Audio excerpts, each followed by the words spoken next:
Olá, humano, olá, humana, seja muito bem-vindo, seja muito bem-vinda a mais um episódio do Humanisticamente. O Humanisticamente está voltando depois aí de um longo inverno, algumas semanas sem postar episódios novos. Eu quero voltar a postar episódios com mais frequência e nós estamos voltando nessa semana, reproduzindo aqui para vocês uma live que eu fiz esta semana aqui em que nós estamos liberando esse episódio do Humanisticamente. Esta semana fiz uma live no canal do YouTube do Ouse Saber, com 10 apostas de humanística e 10 apostas de direitos humanos para o Enem 2 do ano de 2025. Então, eu gravei uma live com apostas de humanística e direitos humanos para a prova do Enem 2025.2 e neste episódio do Humanisticamente nós vamos liberar para você esta live com 10 apostas de humanística e de direitos humanos. Espero que você goste.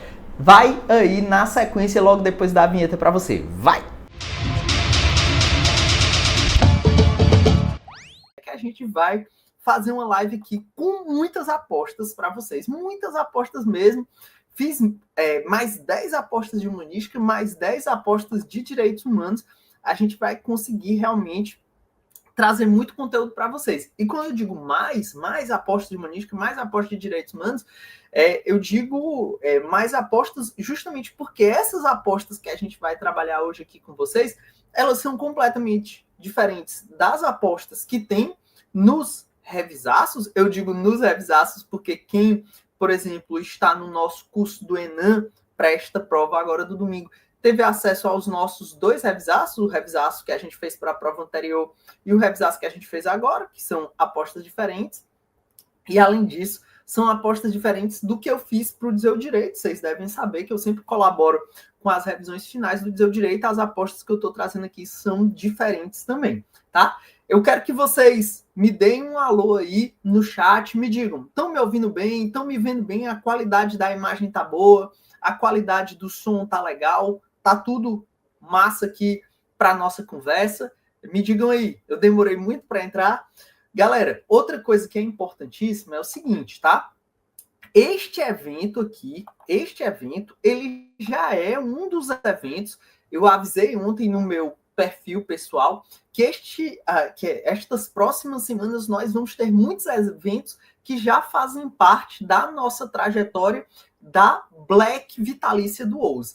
Este ano nós vamos ter a Black Vitalícia. Se você não sabe, o Ouse vai completar 10 anos e nesses 10 anos de história o Ouse nunca fez uma assinatura vitalícia.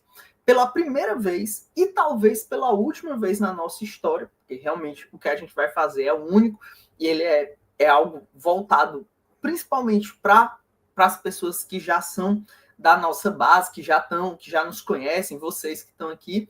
Pela primeira e talvez pela última vez na nossa história, nós vamos lançar assinatura vitalícia.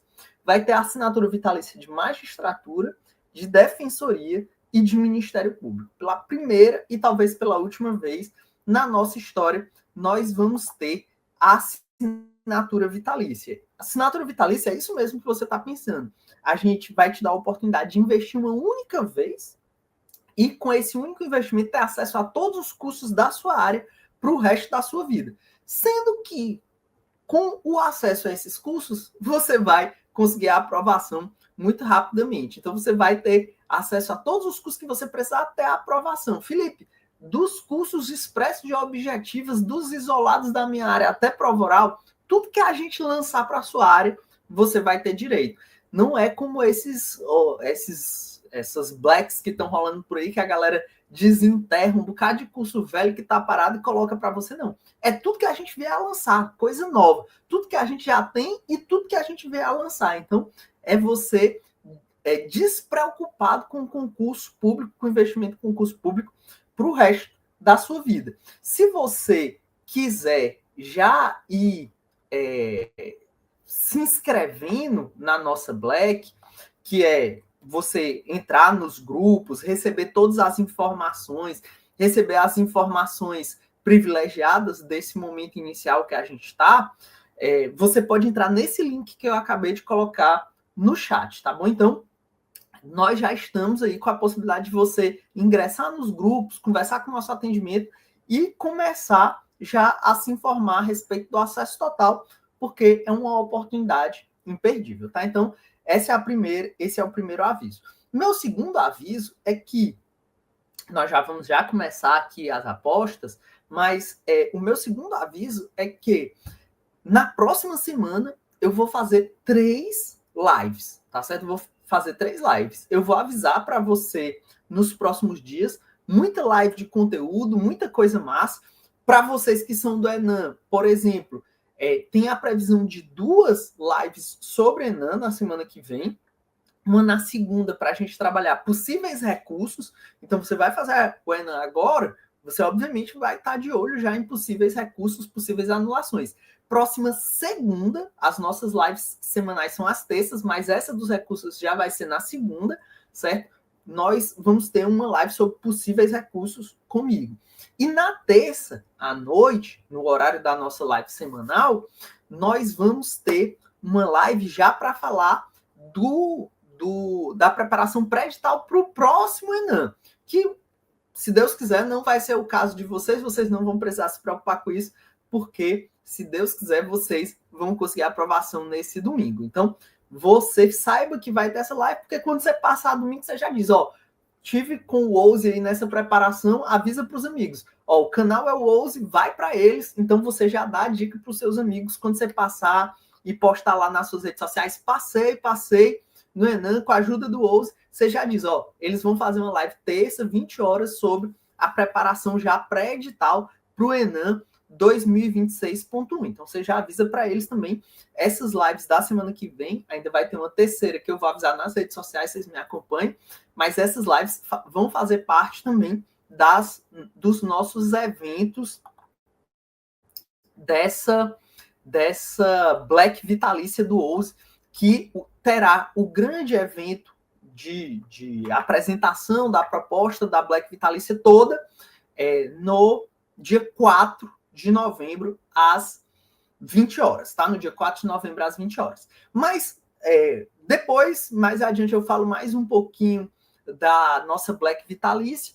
Agora vamos para a aposta, que é o que eu sei que vocês querem, né? E eu também quero, porque eu fiquei bem feliz com o resultado que a gente teve aqui na preparação dessas apostas, porque, como eu disse para vocês, eu trouxe apostas diferentes do que tem nos revisaços, diferente do que tem no Dizer o Direito. Então, eu fiquei bem ansioso na hora de preparar a aula, buscando saber se eu ia conseguir trazer apostas bem certeiras, mas no final das contas eu gostei muito. Tá todo mundo vendo aí os slides? Os slides estão aparecendo para vocês? Digam aí para mim. Tudo ok? Então, bora lá. Apostas de humanística e de direitos humanos, diferentes do que a gente já trabalhou nos revisaços, diferente do que a gente já liberou no Dizer o Direito. Galera, o esquema aqui vai ser parecido com o que a gente faz no revisaço, com um agravante. No revisaço, eu faço 10 apostas de cada matéria, e cada professor faz 10 apostas de cada matéria. Inclusive, se você ainda não está no revisaço para o Enan, eu recomendo que você vá. Cada professor grava 1 hora de apostas, e é um valor praticamente simbólico. Depois eu mando o link aqui para vocês. Mas cada professor grava 1 hora de aposta, normalmente são 10 apostas. Aqui a gente vai trabalhar 10 apostas de humanística e 10 apostas de direitos humanos. Vai ser num esquema parecido com o do revisaço. Qual é o esquema do revisaço? Não é uma aula para eu te ensinar minuciosamente, detalhadamente os conteúdos, não. Por quê? Por um motivo simples. Eu precisaria de muito mais tempo. Então, é uma aula para eu trazer para a sua memória recente aquilo que tem de mais importante daquilo que é a aposta minha. Então, basicamente, é uma aula para você gravar ali os conteúdos, gravar as apostas e fazer uma espécie de cara crachá na hora da prova. Não é aquela aula que a gente vai detalhar os assuntos, não, porque a gente não tem tempo. E o agravante aqui é que em 1 hora nós vamos ter que fazer 10 de humanística e 10 de direitos humanos. Então vai ser um esquema correria, mas eu garanto para vocês, vai ser muito útil, tá? Vai ser muito útil, e eu vou acelerar bastante as coisas aqui. E uma outra coisa que eu vou fazer também é que depois, essa aula, eu vou colocar no Humanisticamente, que é o meu podcast, para ficar disponível para vocês também, para ouvir também na versão podcast. Então vai ter mais esse elemento legal aí para vocês, tá bom? Mas sem mais demora, vamos para a nossa aposta. Vou considerar 8h20 como horário de início das apostas e vamos tentar trabalhar para em 1 hora a gente ver as 10 apostas de humanística e as 10 apostas de direitos humanos. Então, pau na máquina, vamos lá. Vamos aqui começar com humanística. 10 primeiras apostas aqui que são de humanística. A minha primeira aposta é legitimidade do direito em Habermas. Qual é a peculiaridade da legitimidade do direito em Habermas? Eu vou até começar aí, já amanhã, eu acredito, vou começar uma sequência de posts no meu perfil do Instagram sobre a legitimidade da atuação do Poder Judiciário. Legitimação e legitimidade, sempre que você pensar nessa palavra legitimidade, você trate legitimidade como fundamento de poder. Legitimidade é a sociedade acreditar que um determinado órgão tem o poder para fazer aquilo a que ele se destina. Então, será que o judiciário, por exemplo, tem legitimidade para decidir sobre as macro questões políticas de uma sociedade? De legitimidade do Poder Judiciário. O que Habermas vai falar de legitimidade do direito especificamente? Perceba, Habermas ele vai falar de legitimidade do direito com D maiúsculo, da ciência do direito. Então, Habermas ele vai falar de uma legitimidade em sentido amplo, não só do Poder Judiciário. Ele vai analisar também o Poder Judiciário, mas ele vai fazer uma análise mais ampla. E ele vai dizer que a legitimidade do direito, com D maiúsculo, da ciência do direito, vem da participação popular, dos grupos de pressão, dos atores nos espaços públicos. Então, quando, por exemplo, a sociedade vai para as ruas se manifestar contra a PEC da blindagem, para o Habermas, quando o parlamento reage a isso e o Senado vai lá e enterra a PEC da blindagem, foi uma decisão altamente legítima do Senado Federal. Por quê? Porque foi uma reação do Congresso à participação popular. Então, a legitimidade do direito em Habermas, do direito com letra maiúscula, da ciência do direito, vem na visão desse autor, que é um dos mais importantes sociólogos e filósofos do século XX, e do século XXI, desse começo do século XXI, ele ainda está vivo, já um autor centenário praticamente, se não me engano, ele está com 99 para 100 anos e continua muito ativo, escrevendo. A legitimidade do direito está na pressão popular, não só na pressão, mas na participação popular. Então, todos os espaços de construção social do que é o direito vão conferir legitimidade para o direito. Então, presta atenção, o que você vai anotar, e nesse momento pré-prova é decorar mesmo. Esses dias até um aluno me perguntou lá no Instagram o que eu acho de decoreba. Eu disse, decorar é uma forma de aprender. Normalmente é uma forma mais inicial. E é uma forma muito útil de você resolver problemas. No nosso caso aqui, o problema é passar no Enem.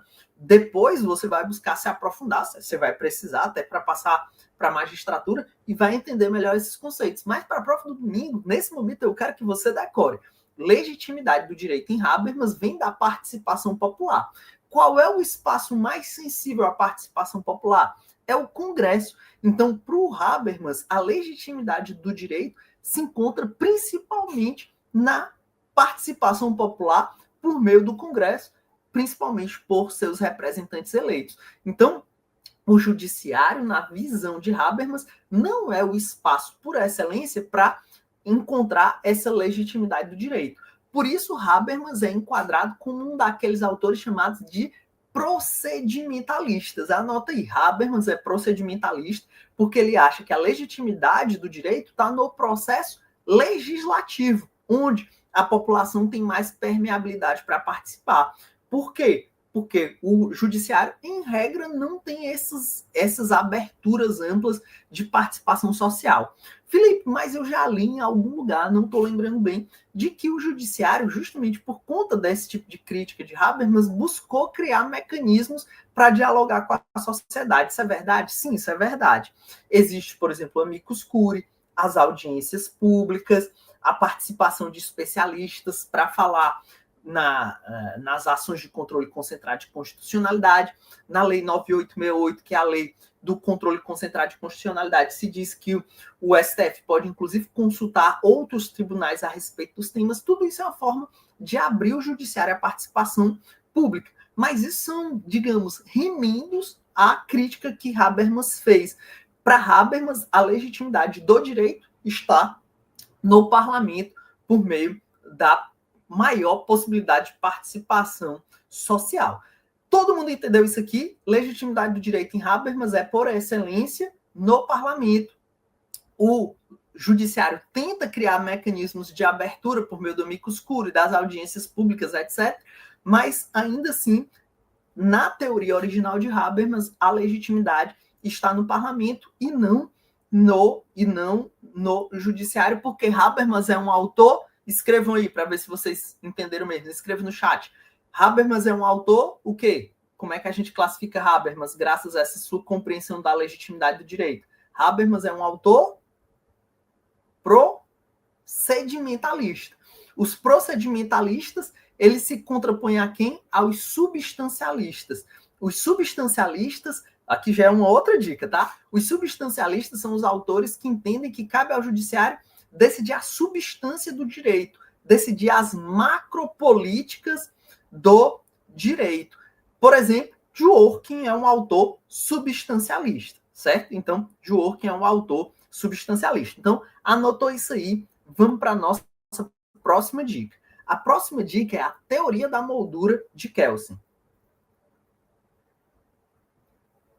Toda vida que a gente fala em Kelsen, a primeira coisa que vem à cabeça da maioria dos alunos, que ouviram falar esse nome às vezes na faculdade, meio ano passando, é assim: Kelsen é positivista. Positivista é legalista. Essa é a primeira coisa que as pessoas pensam quando a gente fala em Kelsen. Isso já é um erro, porque confundir o positivismo com o legalismo não é uma coisa correta, é até injusto com o Kelsen. Kelsen defende que o direito tem como objeto central a norma, mas norma não se confunde com lei. O problema é que a gente tende a fazer uma metonímia aí, identificar norma como se fosse lei, e não é. Norma aqui tem um outro sentido que eu não vou aprofundar aqui para a gente não se perder. Mas ele está longe de ser um autor legalista. E o que explica que Kelsen não é um autor legalista é justamente essa teoria da moldura que está aparecendo aqui, ó. Teoria da moldura. Deixa eu colocar maior aqui para vocês, quem quiser conseguir ler aí. Essa teoria da moldura do Kelsen, basicamente, o que ela vai falar? A teoria da moldura, ela vai dizer que a norma funciona como uma moldura. Ou seja, a norma é um delimitador de sentidos. Então, imagina aqui que a norma é como se fosse esse quadro. A norma, ela vai ser a moldura do quadro. E dentro do quadro vão poder ser construídas várias imagens. E eu estou apontando aqui, mas na verdade eu não estou aparecendo, agora que eu vi. Pronto. Então imagina que a norma vai funcionar como se fosse esse quadro. Então vai ter que a norma vai ser a moldura do quadro. E dentro vão ser possíveis construir vários sentidos para essa norma. Então, quando se diz, por exemplo, a casa é asilo inviolável do cidadão, isso define um limite. Qual é o limite? Que o Estado não pode invadir essa casa sem as devidas cautelas constitucionais, ou seja, durante o dia, com mandato judicial, ou em qualquer horário, se for em caso de flagrante delito, ou para prestar um socorro numa situação de urgência. Beleza. Mas o que é casa? Então, os limites são a norma, são a moldura do quadro. Mas o que é casa? O sentido de casa vai ser como as imagens que a gente pode construir dentro dessa moldura. A gente pode dar diferentes sentidos para casa. Será que casa pode ser um quarto de hotel? O STF já disse. O quarto de hotel é casa. O STF já disse. O escritório do advogado é casa. O consultório do dentista, do médico, é casa para fins constitucionais. Um carro é casa? Se for o carro usado na sua versão tradicional, não é casa. Agora, se for, por exemplo, a boleia do caminhão que o caminhoneiro mora lá, isso é casa. Então, perceba, Kelsen está longe de ser um legalista, no sentido de crer que só existe uma interpretação possível para a norma. Ele admite que são possíveis várias interpretações para a norma. Então, o que é? Na verdade, a norma já é o que eu construo por meio da interpretação, né? Então, de um texto de norma, eu posso tirar várias normas. Porque a norma ela funciona só como uma moldura dentro da qual várias interpretações são possíveis. Então, o que é a teoria da moldura de Kelsen? A teoria da moldura de Kelsen é a ideia de que a norma estabelece limites dentro do qual são possíveis construir vários sentidos de norma. Então, é possível, dentro de uma mesma norma, se tirar diferentes conclusões. Então, o sentido da norma é equívoco, ou seja, pode ter mais de uma interpretação. Então, Kelsen está longe de ser um literalista no sentido de achar que só vai ter uma resposta possível para os problemas judiciais, porque, na verdade, de um texto de norma, eu posso extrair várias conclusões, eu posso extrair vários sentidos normativos. Vocês compreenderam isso? Compreenderam isso? Se compreenderam isso, diga no chat. Ok. Galera, um ponto que é importante que você pode se perguntar é o seguinte: professor, e se o judiciário decide fora da moldura? Ou seja, fora dos limites do que semanticamente era possível. Então, digamos, a norma vai dizer sim, e o judiciário interpreta que daquela norma se extrai um não, né? Se tira uma interpretação fora da moldura. Isso seria lícito ou ilícito? Em tese, a primeira coisa que você vai pensar é, se é fora da moldura, é lógico que é ilícito. Só que Kelsen vai dizer o seguinte, olha, isso, na verdade, ele nunca respondeu isso diretamente, mas os intérpretes extraem isso de outras passagens. Mesmo que o judiciário decida fora da moldura, o que se entende é que isso vai ser válido até que uma instância superior venha a declarar aquilo como inválido. Então, mesmo uma decisão fora da moldura pode ser válida até que uma instância superior venha a revisar. Se não existir instância superior, vai ser válido mesmo fora da moldura. Então, a gente pode inferir disso tudo que se o STF decide fora da moldura, mesmo assim vai ser válido. Por quê? Porque não existe uma instância superior para revisar. Basicamente, é o que eu digo sempre, o STF tem o direito de errar por último. Compreenderam a teoria da moldura? Tranquilo? Tranquilo, teoria da moldura? Show? Mas, se não entenderam, pode falar. Esse próximo tema aqui, faz tempo que eu não vejo aparecer em prova, já caiu em outras provas subjetivas de magistratura, então me deu um feeling dessa vez que isso pode aparecer nessa prova. Isso envolve hermenêutica e envolve também teoria do direito. São as noções de interpretação autêntica e não autêntica e o uso desses termos pelo nosso querido Hans Kelsen. Na hermenêutica em geral, se você pegar os livros clássicos de hermenêutica, de interpretação, Limões de França e assim por diante, que vão explicar os tipos de interpretação extensiva, restritiva, ampliativa, interpretação analógica, a diferença entre interpretação analógica e analogia. Quem sabe a diferença entre interpretação analógica e analogia? Analogia é quando você usa uma norma que foi prevista para um caso, para um outro caso que não tem uma norma criada para aquele assunto, mas para o que existe a norma, há uma situação de fato parecida com essa situação para a qual não foi prevista norma nenhuma, para a qual há uma lacuna. Então, por exemplo, você tem que resolver um problema jurídico envolvendo blockchain, envolvendo criptomoedas, e não tem uma norma específica para tratar de criptomoedas. Você pode usar uma norma que exista sobre o papel moeda, por exemplo, para se aplicar a criptomoeda. Isso é analogia. É usar uma norma que existe para uma situação, para outra situação para a qual não há norma, mas a situação de fato para a qual a ideia normativa foi pensada, a ideia normativa que existe foi pensada, as situações de fato são semelhantes. Isso é analogia. Presta atenção que analogia não é forma de interpretação. Analogia é forma de integração do direito. Integrar é colmatar lacunas, é sanar lacunas. Interpretação analógica é aquela que ocorre quando há uma sequência, como existe muito no direito penal.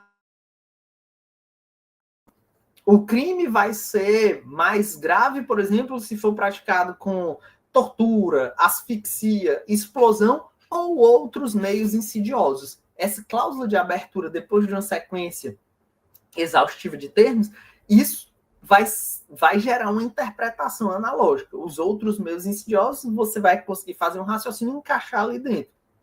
Então, essa é a diferença entre analogia e interpretação analógica. Então, coloca na minha conta aí, se isso cair, mais uma, pode cair inclusive em direito penal.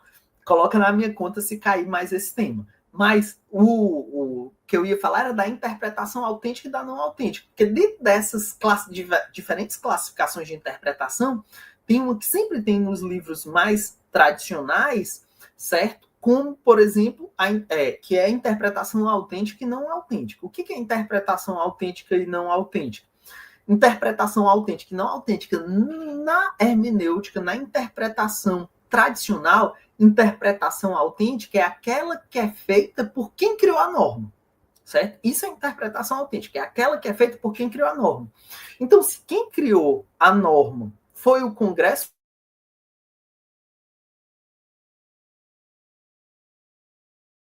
que, por exemplo, blockchain é tal coisa para fins da norma, isso é uma interpretação autêntica.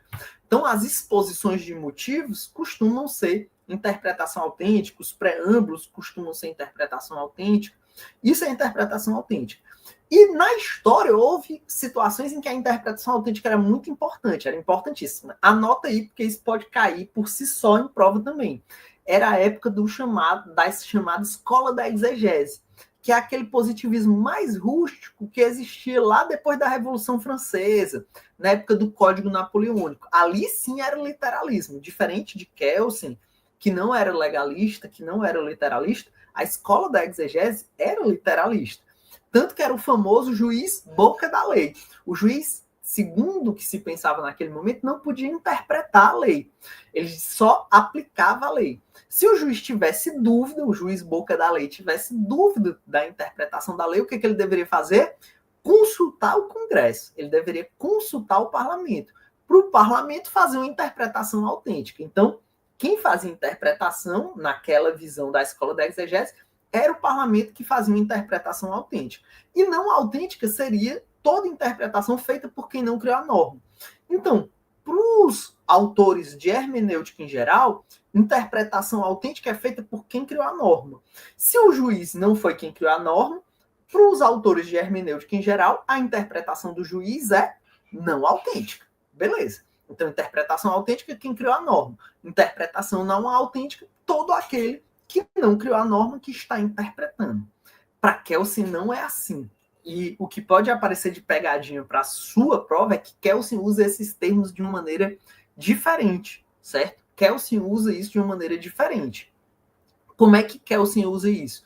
Para Kelsen, interpretação autêntica é a interpretação feita por todos que a norma deu o poder de interpretar. Então, se o legislador pode interpretar a norma por meio de uma exposição de motivos que a própria Constituição deu o poder dele fazer, isso é interpretação autêntica. Se o juiz pode interpretar porque ele recebeu competência jurisdicional para interpretar, o juiz também faz interpretação autêntica. Então, todo aquele que tem poder normativo de fazer interpretação, para o Kelsen faz interpretação autêntica. Quem é que não faz interpretação autêntica? Quem não recebeu o poder normativo para isso. Por exemplo, os autores que escrevem livros, os doutrinadores, eles fazem interpretação não autêntica. Então, para todos os autores da hermenêutica da teoria do direito, interpretação autêntica é feita por quem criou a norma. Interpretação não autêntica é por todos os outros. Para o Kelsen, interpretação autêntica é feita por quem recebeu a autoridade normativa para fazer a interpretação. Então, para o Kelsen, o juiz faz interpretação autêntica, enquanto para os outros autores, o juiz faz interpretação não autêntica. Para o Kelsen, quem faz interpretação não autêntica? A sociedade, quando interpreta a norma, os doutrinadores quando vão escrever os livros. Então, tem essa diferença. Deu para entender? Se deu para entender, digam ok.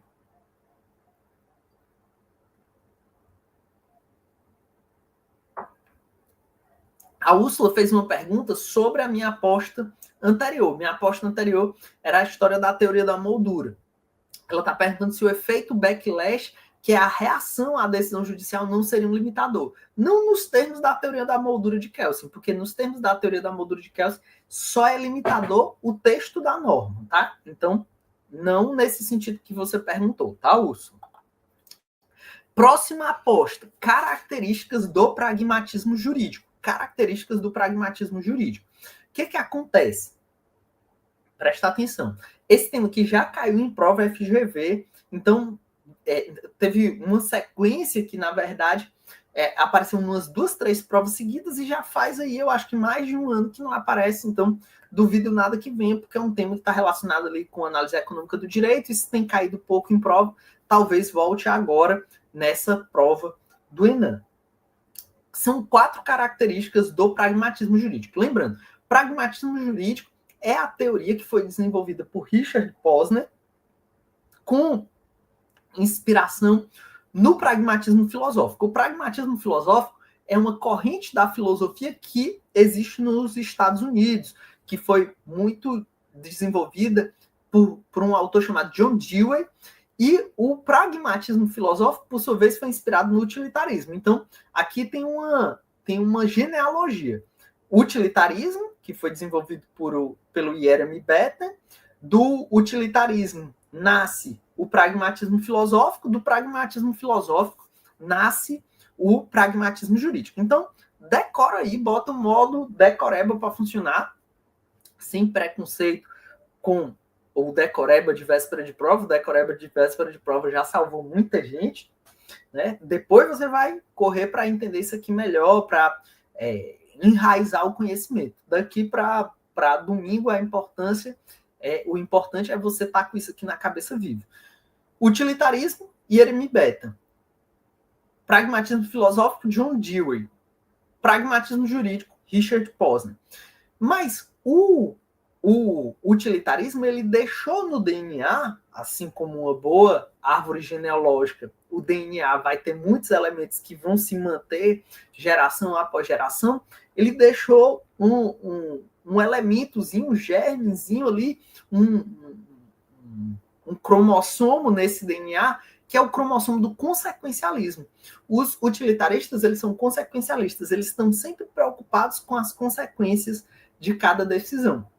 Então, o pragmatismo jurídico levou isso até as últimas consequências. Por isso, eles têm 4 características. Primeiro, antifundacionalismo ou anti-idealismo. O que é isso? Eles não estão atrás de fundamentos filosóficos últimos para as coisas. Isso é uma coisa que contrasta muito com toda a filosofia ocidental, certo? Por quê? Porque nós todos praticamente somos herdeiros de Platão, nesse sentido. Herdeiros de Platão em que sentido? A gente quer saber a razão última das coisas, né? Toda vida que a gente pensa em filosofia, normalmente quais são as perguntas que vêm à nossa cabeça, né? Quem eu sou, para onde eu vou, o que é um ser humano, o que é justiça, o que é liberdade, será que a humanidade está melhorando ou piorando? Tudo isso são fundamentos filosóficos, né? O que é justiça? Quando você se pergunta o que é justiça, você está buscando um fundamento para a justiça. Uns vão dizer justiça é liberdade, outros justiça é igualdade, outros justiça é reciprocidade, outros vão dizer justiça é retributividade. Então, cada um vai buscar um fundamento último para a justiça. E se você vê uma decisão que não bate muito bem com esse seu fundamento, você tem uma certa sensação de revolta com essa situação. Eu vivi isso hoje com a minha filha de 4 anos. A minha de 12 aqui em casa, ela estava ansiosíssima. Inclusive, essa aula quase não sai porque eu tive que ir no shopping botar a linha no celular dela. Ai, meu Deus. 12 anos. Celular na mão. Muito controle parental agora para a gente poder sobreviver a isso. Mas depois de ser a última da sala não ter celular, ganhou o celular agora. Oficialmente, ela foi o último dia das crianças, né, com 12 anos, a partir de agora é adolescente, recebeu um celular. E ela estava super ansiosa esperando esse celular chegar.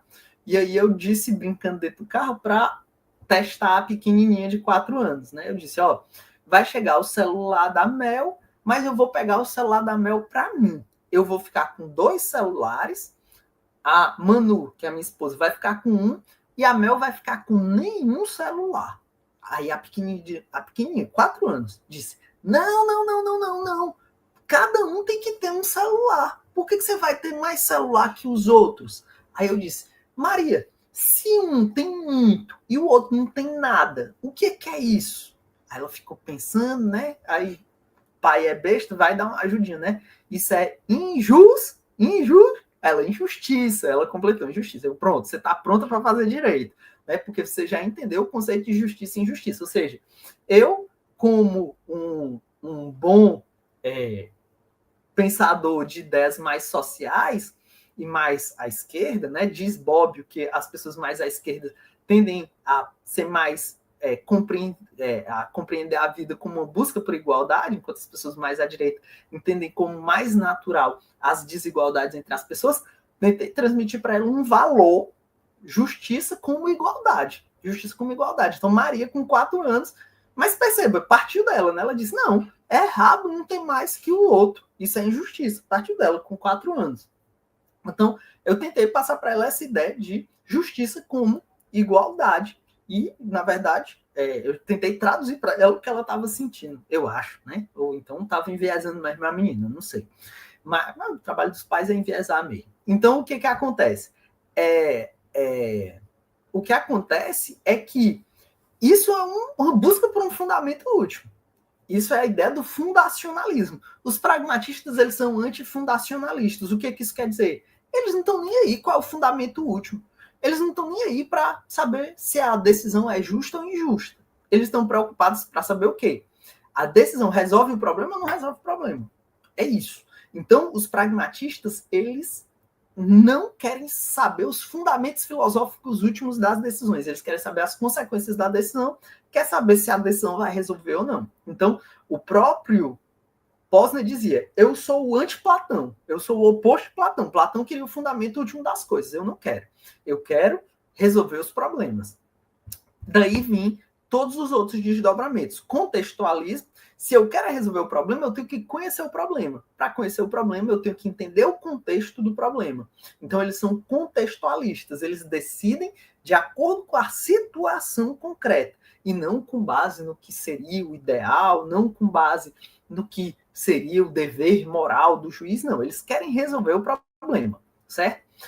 Terceiro, a herança do utilitarismo, que é o consequencialismo, a preocupação com as consequências da decisão. Quer dizer, se eu decidir isso, o que vai acontecer com os próximos casos que chegarem? Eu vou melhorar o quadro jurisprudencial como um todo ou não? Então, é uma questão das consequências da decisão ou não. E a quarta e última característica, e aqui eu devo fazer um parêntese, tá? Às vezes, essa quarta característica não vai aparecer. Alguns autores vão tratar só das 3 primeiras e ok, beleza. E eu posso até dizer para vocês que a tendência talvez seja a prova trabalhar só as 3 primeiras características do pragmatismo. Mas eu, particularmente, coloco essa quarta porque o experimentalismo é um ponto da resolução do CNJ. Mas muitos autores não colocam essa quarta característica e tudo bem, que é o experimentalismo, que é a ideia de que todo o conhecimento, toda a decisão é construída a partir das experiências do sujeito que decide. É um corolário, um desdobramento do próprio contextualismo, tá certo?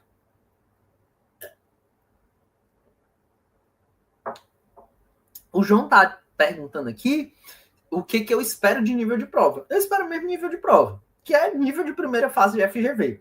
Disseram que o Enem ia ser uma prova diferente, mais prática, mais vocacionada. É a primeira fase de FGV, como todas as primeiras fases de FGV, ou seja, uma prova que é difícil. Não adianta dourar a pílula, é difícil. Na parte de humanística vai ter muita subjetividade. E um detalhe, tá? Uma dica aqui. Porque, galera, presta atenção com a dica que eu vou dar aqui a partir da pergunta do João. Muito boa pergunta do João. Sobre a prova, características da prova.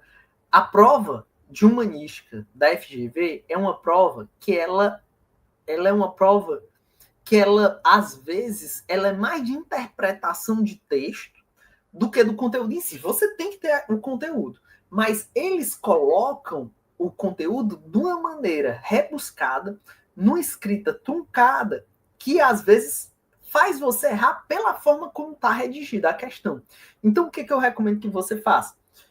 Quando você pegar expressões estranhas que eles usam muito, troque por sinônimos, certo? Troca essas expressões por sinônimo. Por exemplo, na aula do Revisaço, eu trabalho uma outra aposta, que é o conceito de signo, significante e significado, que é uma coisa que eles gostam de usar para escrever de uma maneira complicada, rebuscada, na prova e gerar confusão. Então, decompunha os enunciados em frases, certo? Para você organizar o pensamento, e no lugar de palavras rebuscadas que ele use sentido, use sinônimos para você decompor o que está escrito lá, porque às vezes simplesmente está escrito de uma maneira ruim de compreender, tá bom? Que é o que o João aqui chamou de subjetivismo.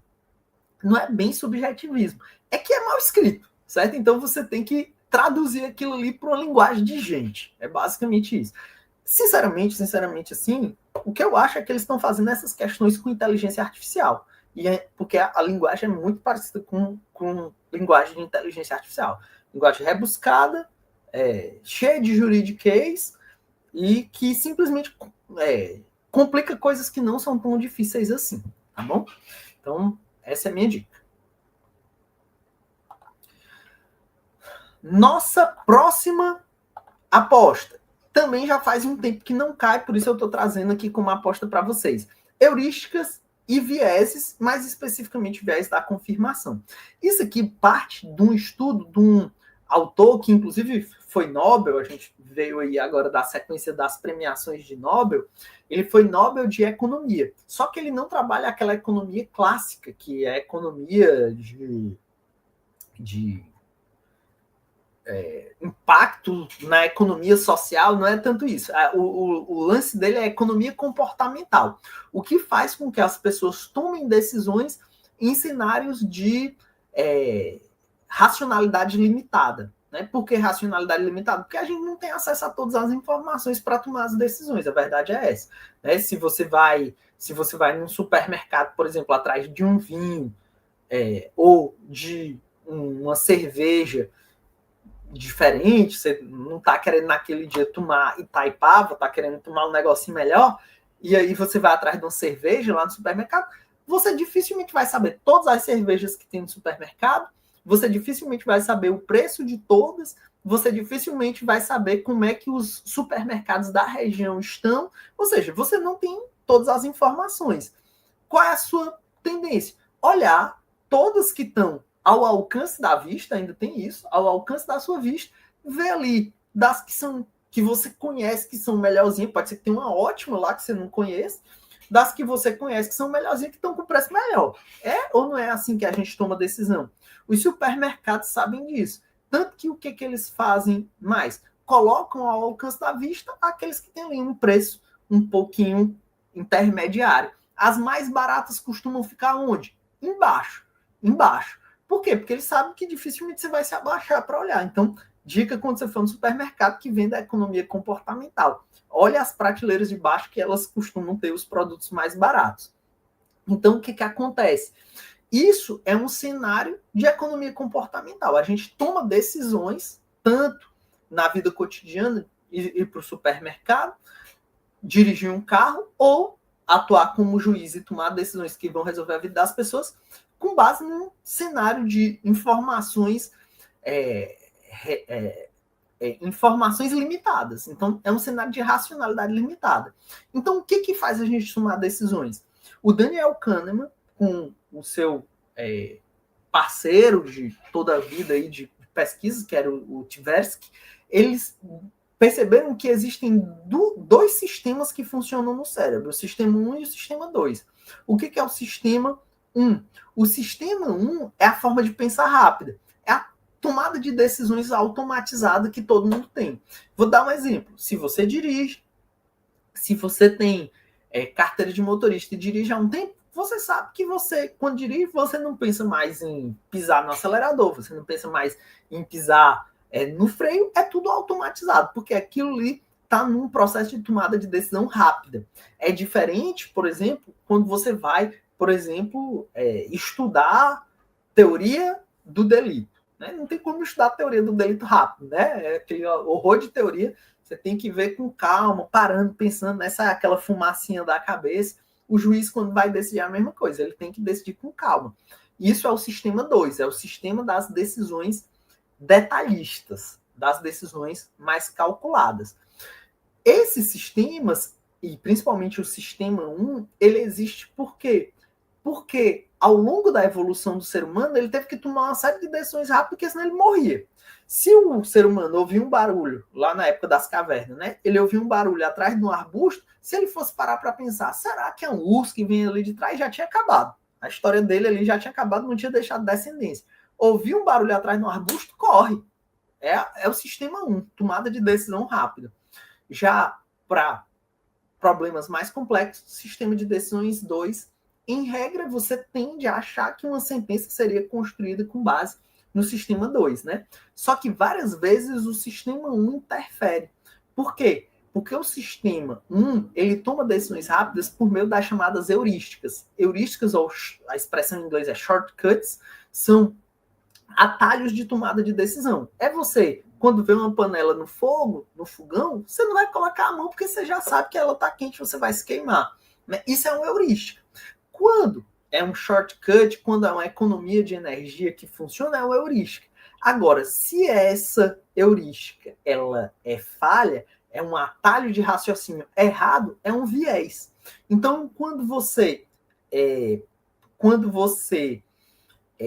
tem visões preconceituosas, preconcebidas a respeito de assuntos que te geram preconceitos, isto é um viés. Certo? Então, o viés é uma falha na heurística.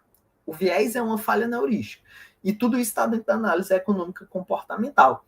Existem mais de 200 vieses já catalogados, mas no âmbito do direito, o principal viés, o viés que mais interfere, é o chamado viés da confirmação, que é aquele que faz com que as pessoas tenham a tendência a buscar argumentos que corroborem o que elas já pensavam.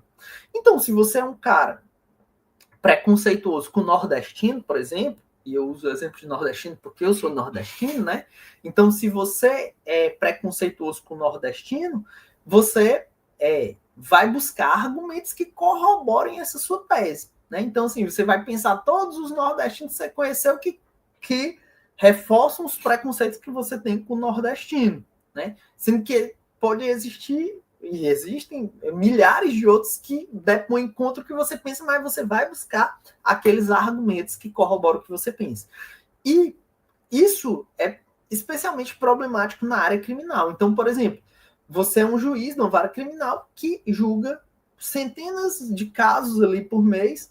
Vamos imaginar que tem uma determinada comunidade, seja ela qual for, da onde vem vários dos seus réus no processo criminal. E vários deles, de fato, condenados. Réus que deveriam ser condenados.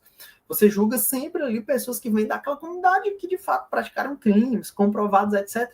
Com o passar do tempo, a tendência é o quê?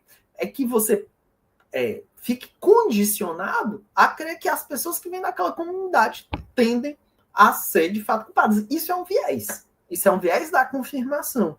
Por quê? Porque pode ser que você pegue 100 casos que a pessoa que vem daquela comunidade deveria ser condenada, de fato. Mas se tiver uma que merecia ser absolvida e por conta dessa desse seu pré-condicionamento, desse viés da confirmação, você condena aquela pessoa, você acabou com a vida daquela pessoa. Então, o viés da confirmação vem dos vieses, que são falhas nas heurísticas, e o viés da confirmação ele tende a te fazer corroborar ideias que são pré-concebidas, certo? E aí tem vieses que são racistas, são sexistas, são homofóbicos, e tudo isso é extremamente problemático no direito, tá? Ok? Nossa próxima aposta é o dos princípios da conduta judicial de Bangalore. Os princípios de Bangalore são um conjunto de princípios que não estão em tratado, isso por si já é questão de prova. Os princípios de Bangalore estão em tratados? Não. Os princípios de Bangalore, eles foram desenvolvidos pela ONU,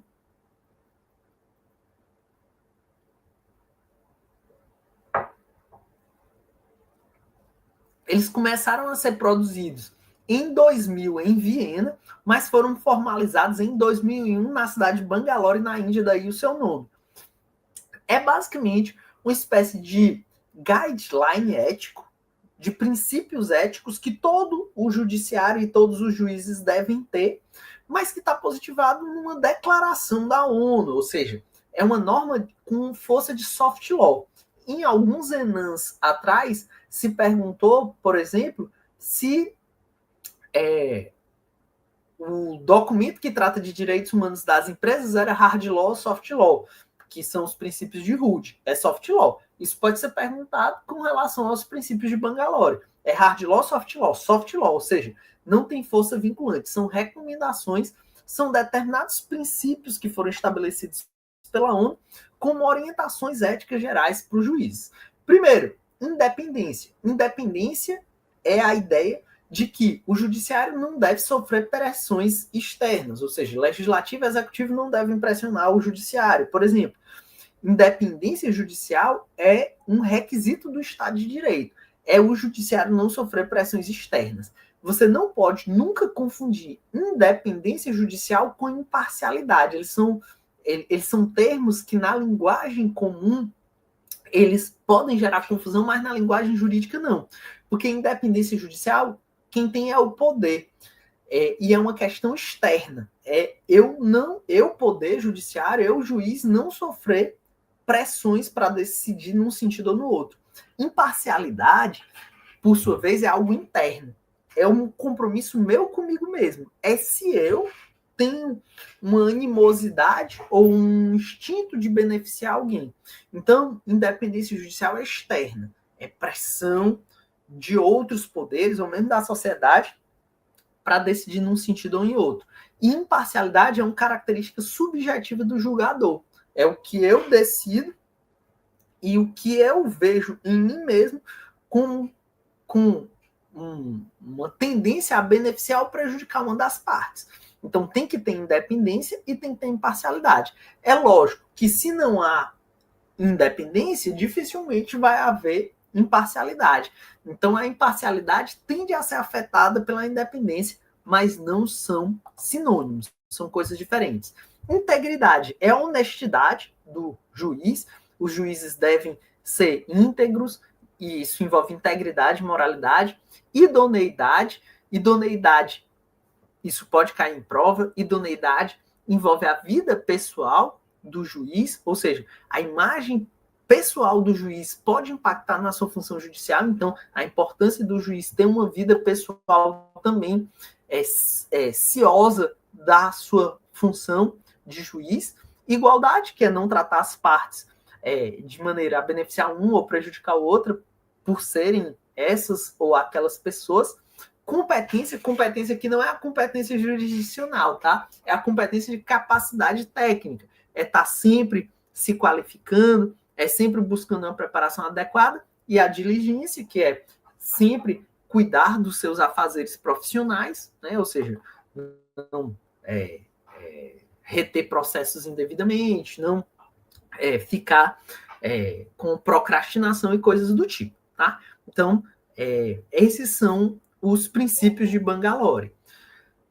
Minha próxima aposta, que já é a 7ª de humanística, é o Código Ibero-Americano de Ética Judicial. Isso foi uma inovação que o CNJ trouxe no edital do ENAM. O que é o Código Ibero-Americano? É muito parecido com os princípios de Bangalore, só que os princípios de Bangalore vêm da ONU.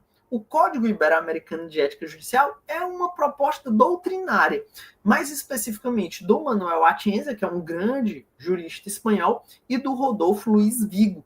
Então, esse código são mais princípios éticos que são sugeridos pelo Manuel Atienza e pelo Rodolfo Luiz Vigo, como o próprio nome diz, ibero-americano, ou seja, para Portugal, Espanha e América Latina, né? América de língua portuguesa e espanhola. Então, seria ibero-americano, seria uma proposta de guidelines, de princípios éticos que devem orientar os juízes Portugal, Espanha e toda a América Latina.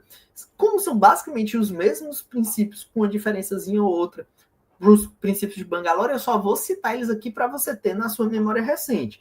Então, o que eles vão trazer como princípios desse código, que é um código, que é uma proposta doutrinária deles, autores. Eles vão dizer independência e imparcialidade, tem basicamente os mesmos sentidos que eu acabei de falar dos princípios de Bangalore, motivação, conhecimento e capacitação, mesmo sentido. Aí eles vão trazer justiça e equidade, responsabilidade institucional, cortesia, que é uma coisa que tem no código de ética do próprio CNJ, né? O CNJ também tem um código de ética, eu recomendo que vocês vejam. É um decálogo ético, tem 10 princípios éticos que os juízes brasileiros devem seguir. Entre eles vai ter lá urbanidade, cortesia, coisas parecidas com a cortesia aqui, integridade, né? Que é honestidade e moralidade do juiz, transparência, segredo profissional, prudência, diligência, honestidade profissional. Então, são esses os princípios éticos trazidos por esse Código Ibero-Americano de Ética Judicial. Magistratura nas redes sociais. Isso costuma aparecer muito em prova de humanística de magistratura. No revisaço do Enem, nesse revisaço agora, por conta da prova anterior do Enem, que caiu muita resolução, eu trouxe muita resolução na aula mais recente do revisaço, tá? Eu trouxe principalmente as resoluções sobre direitos dos indígenas, trouxe resolução sobre inteligência artificial no Poder Judiciário, trabalhei tudo isso no revisaço mais recente. Mas teve uma resolução que eu não trabalhei lá, por isso que eu estou trazendo aqui para vocês agora nessa revisão. Que é a resolução 305, que é a resolução dos juízes nas redes sociais. Só que essa resolução, ela nasce primeiro como um provimento em 2019, porque na verdade, desde 2018, era um provimento 71 da Corregedoria do CNJ, ou seja, o Corregedor Nacional de Justiça, o Corregedor Nacional, o corregedor que faz a correção de todos os juízes do Brasil, lá pelo CNJ, ele criou esse provimento 71 porque na eleição de 2018, que foi aquela eleição talvez a mais polarizada da história do Brasil, acho que a eleição de 2018 foi até mais grave do que a de 2022, né? Apesar de 2022 ter o Lula e o Bolsonaro, eu acho que 2018 foi mais tenso porque estava no auge da Lava Jato, o Lula estava preso. Então, e assim, o lavajatismo, né? O lavajatismo, ele contaminou muito o Poder Judiciário. Os juízes estavam todos achando que era um Sérgio Moro, era um negócio assim meio triste. E o lavajatismo, ele pegou muito o Poder Judiciário, ainda não tinha ocorrido a Vaza Jato, então os juízes estavam todos assim se sentindo os Batmans, né? E aí os juízes perderam o pudor de fazer defesa político-partidária nas redes sociais, e era um tal de juiz defender candidato aqui, defender candidato ali, e tava um negócio assim que todo mundo vendo que depois eles iam ter que julgar todo mundo. Muitos desses juízes eram juízes também do eleitoral, então isso gerava um problema ainda maior. Então o CNJ disse, galera, a avacalhação tá total aí, baixou um provimento. Era até uma coisa polêmica, que era um provimento da Corregedoria Nacional, não era sequer uma resolução. E aí os juízes, liberdade de expressão e tal, essas coisas. E 2018 foi esse provimento do CNJ dizendo, galera, juiz não pode ter atividade político-partidária, então vocês não podem ficar fazendo manifestação político-partidária. E os juízes, em 2018, eles meteram o pé na jaca, eles se abraçaram com as políticas partidárias assim, sem pensar no amanhã. Então, saiu esse provimento de 71. Só que era um provimento, e muitos juízes alegavam liberdade de expressão e tal. aí saiu a resolução do CNJ, que é a resolução 305 de 2019, que o CNJ basicamente disse assim, cara, ó, não é porque é resolução que vocês estão proibidos de falar, vocês estão proibidos de falar por conta da Constituição, porque a Constituição proíbe a atividade político-partidária do juiz, pelo menos dos juízes que são posteriores à Constituição de 88. Então, não vem com esse papo de liberdade de expressão, porque está na própria Constituição que vocês não podem ter atividade político-partidária. Então, vocês não podem fazer manifestação político-partidária, não pode dizer que vai votar em fulano, pedir voto para ciclano, isso é incompatível com a função do juiz. Essa foi a grande motivação da Resolução 305, que é a resolução que regula os juízes nas redes sociais. Mas a resolução foi muito além disso. Ela trouxe também recomendações de conduta. Por quê? Porque o juiz, ele é uma figura visada. Principalmente o juiz criminal, pode haver interesse de alguma organização criminosa, alguma coisa do tipo, buscar retaliar um juiz. Então, as redes sociais são um excelente lugar para você saber como é que a vida da pessoa é, suas rotinas, família, coisas do tipo. Então, a resolução também teve essa preocupação sobre conduta, sobre privacidade, segurança, e trouxe também, obviamente, as vedações próprias para proteção da imparcialidade judicial. Então, quais são os principais pontos da Resolução 305? Primeiro, não pode se manifestar sobre processos pendentes de julgamento ou emitir juízos depreciativos sobre atos judiciais. A exceção é a crítica nos autos, ou seja, se vai julgar um caso, criticar uma outra decisão semelhante que ocorreu antes, ou em livro. Se o juiz também é autor de livro, nos livros pode colocar. Isso é uma coisa que já tem na LOMAN. Então, a resolução só está repetindo o que já tem na LOMAN, que é lei, então resolução não está inovando nesse ponto. Segundo, emitir opiniões sobre atividade político-partidária. Exceção, projetos de lei que sejam do interesse da magistratura, certo? Se vai ter uma nova LOMAN, o juiz pode se manifestar sobre isso. Não pode compartilhar opiniões que caracterizem crime, discurso discriminatório ou discurso de ódio. Será que é óbvio isso? Não pode patrocinar postagens com finalidade de autopromoção ou intuito comercial. As corregedorias de tribunal têm batido muito em cima disso. E não pode receber patrocínio para manifestar opiniões ou promover produtos comerciais. A exceção a isso é o quê? A exceção de patrocinar postagens e autopromoção se é para divulgar obras técnicas, ou seja, livros, ou mesmo cursos que ele atue como professor. Por quê? Porque tem a possibilidade de acumular a atuação de juiz com a de professor na própria Constituição. E não pode associar a imagem pessoal com produtos comerciais, exceção também cursos que ele seja professor ou livros, obras técnicas, né?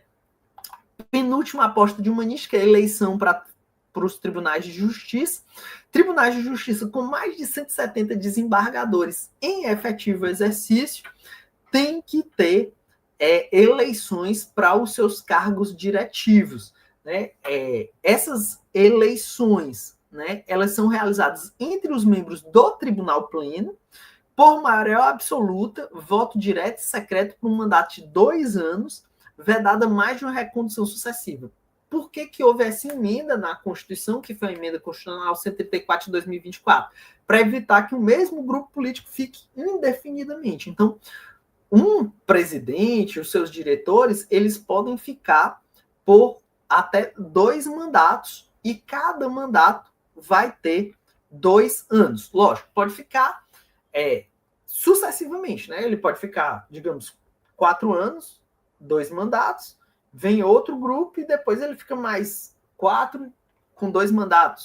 Pode também, mas tem que ter pelo menos essa quebra. A mesma lógica, por exemplo, de chefes do poder executivo, né? Não pode ficar indefinidamente com mandatos gigantescos. Então preste atenção, 170 desembargadores, não são 170 juízes do tribunal, desembargadores.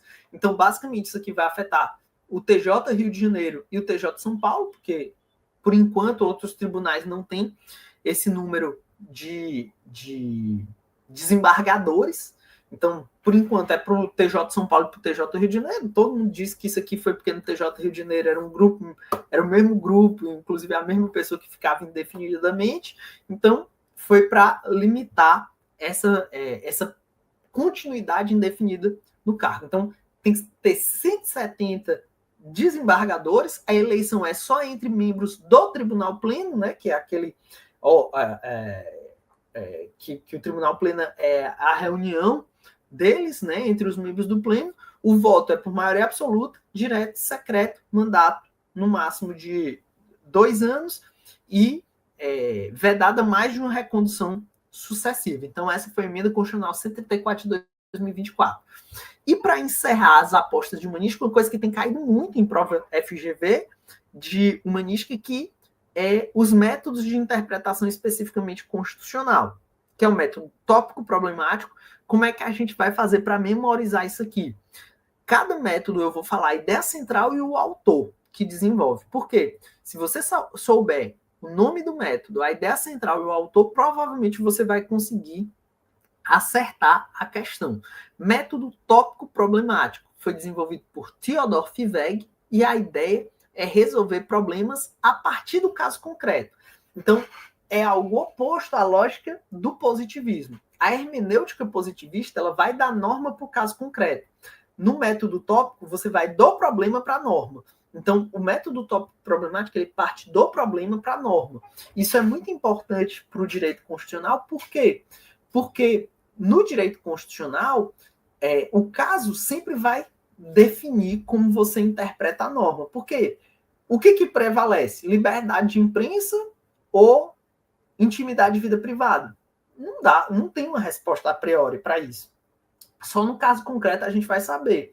Se, por exemplo, são duas pessoas sem repercussão pública e você está invadindo a privacidade dessas pessoas, provavelmente vai prevalecer a intimidade e a vida privada. Agora, se são pessoas públicas, se são, por exemplo, políticos e a atuação privada deles compromete o interesse público, pode prevalecer a liberdade jornalística. Então, só o caso concreto vai poder resolver a questão. Então, método tópico problemático, Theodor Fiveg, esse Fiveg é com V, tá? É porque em alemão o V tem som de F. Então, método tópico problemático, Theodor Fiveg, parte do problema para a norma e não da norma para o problema. Método científico espiritual, desenvolvido por Rudolf Smend. Smend é S-M-E-N-D, S-M-E-N-D, Rudolf Smend, que é a ideia de que o intérprete deve sempre resolver os problemas constitucionais à luz dos valores. Então, a palavra-chave é valores. Método científico espiritual, Rudolf Smend, valores. Valores é a palavra-chave. Método científico espiritual, Rudolf Smend, valores. Usa esses 3 elementos para você sempre lembrar. Método hermenêutico concretizador. Esse é o método do Conrad Hesse, o famoso Conrad Hesse lá da força normativa da Constituição. O que o Hesse vai defender? Ele vai defender a ideia do círculo hermenêutico. Vocês lembram do círculo hermenêutico lá do Heidegger? O que ele vai dizer? Ele vai dizer que todo intérprete tem que partir dos fatos constitucionais para o que a norma queria, para os seus próprios valores dele, intérprete da sua historicidade, e fazer esse círculo hermenêutico para concretizar a norma no caso concreto. Então, sempre que você pensar em Conrad Hesse, pense no círculo hermenêutico, pense na história da norma, nos fatos sociais, na historicidade do próprio intérprete, para, nesse círculo hermenêutico, nesse caldeirão, imagina que a norma é como se fosse uma grande sopa que você faz colocando esses elementos dentro do caldeirão. Para qual foi o extrato da realidade que o Constituinte pensou essa norma? Coloca aqui umas pitadas da minha própria historicidade, como eu vejo a realidade social. Coloca aqui também o que os autores falam sobre essa norma. Você coloca tudo nesse caldeirão e constrói a norma a partir da junção de tudo isso dentro desse círculo hermenêutico. O método normativo estruturante é um método desenvolvido por Friedrich Miller. Para o Friedrich Miller, a norma ela se divide em programa normativo âmbito material e âmbito normativo. Presta atenção que isso aqui adora cair em prova FGV. A norma se divide em programa normativo, que é a finalidade da norma, âmbito material, que é o extrato da realidade para a qual a norma foi pensada, e o âmbito normativo, que é a fusão dialética entre o âmbito normativo e o âmbito material. Da junção dialética entre o que a norma quer e a realidade para a qual ela se destina, ali se concretiza a norma, se constrói a norma. Então, a norma para Friedrich Miller também é concretizada a partir do programa normativo, do âmbito normativo e do âmbito material e do âmbito normativo. Então, programa normativo é a finalidade da norma. Âmbito material, extrato da realidade para o qual a norma se propõe. E âmbito normativo é a junção dialética, o ir e vir dialético entre o que a norma quer e a realidade a qual ela se destina, de onde ali vai brotar, vai surgir, vai se concretizar a norma. E, por fim, a Sociedade Aberta dos Intérpretes da Constituição, que é o método aberto do Peter Heberle, que faleceu esses dias. Então, talvez venha até uma homenagem ao Peter Heberle na nossa prova, seja em constitucional, seja em humanística, que é a ideia de que não só o jurista de formação interpreta o direito. Todo aquele que vive a Constituição é um intérprete da Constituição. Então, a sociedade é intérprete da Constituição. Os amici curiae, né? O plural de amicus curiae é amici curiae, os amici curiae são intérpretes da Constituição, os especialistas são intérpretes da Constituição. Então, todo aquele que vive a Constituição é um intérprete.